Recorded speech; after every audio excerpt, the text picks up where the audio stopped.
गुंजन भैया का भइल रे? तू जेकरा से प्यार करेला ऊ केहू और से शादी करत हिया। नहीं, असंभव। काहे की पूजा हमार बाड़ी हमार ही रही। अगर ओकर शादी होई तो हमरा से, केहू और से ना।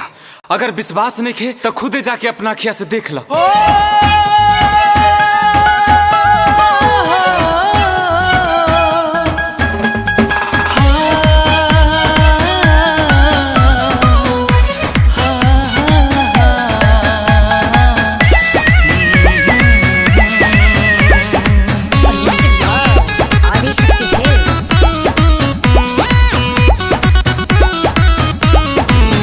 होता हमारो तयाज संसार, अखिए के सोझा बिछड़ा ता प्यार। सुना होता हमारो तयाज संसार, अखिए के सोझा बिछड़ा ता प्यार।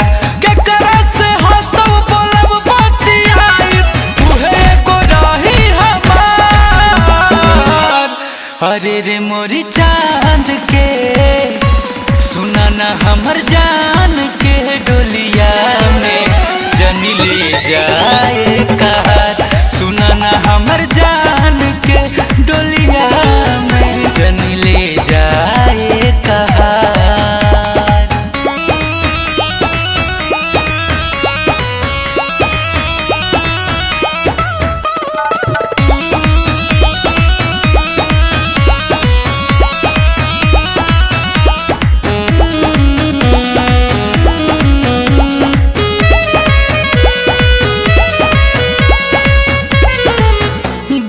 नइखे उनकर रही हम हिया भागा, कवने करान हमके दे ताड़ी दागा।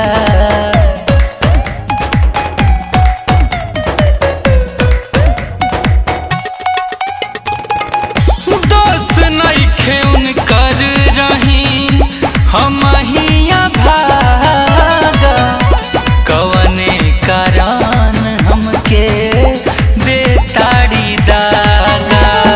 अब कैसे केहू करे केहू पे भरोसा, दुनिया में दे ताड़े अपने ही धोखा।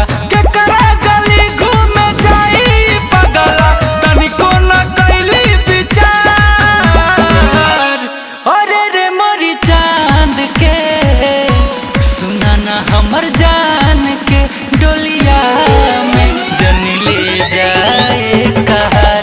अरे रे मोरी चांद के डोलिया में जनी ले जाए कहार।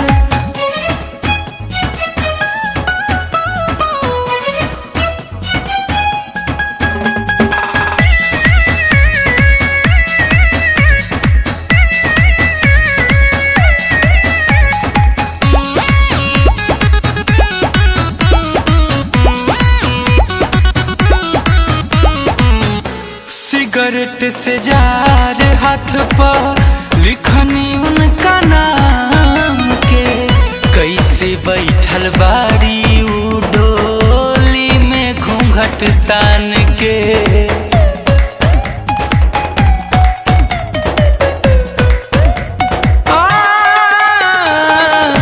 सिगरेट से जार हाथ पे लिखनी उनका नाम के, कैसे बैठल बाड़ी उ डोली में घूंघट तान के।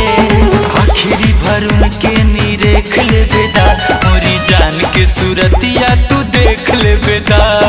गुंजन खिलस के हंसत खेल जिंदगी, जहाँ ताड़ू के बेकार। अरे रे मोरी जान के सुना ना मोरी चांद के डोलिया में ले जा जन कहार।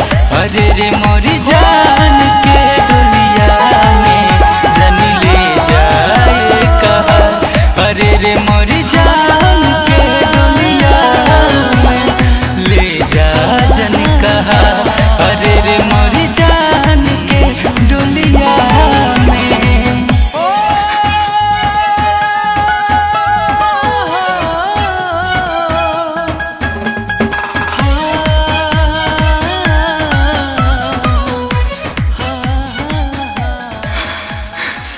जानी ले जा हे कहार।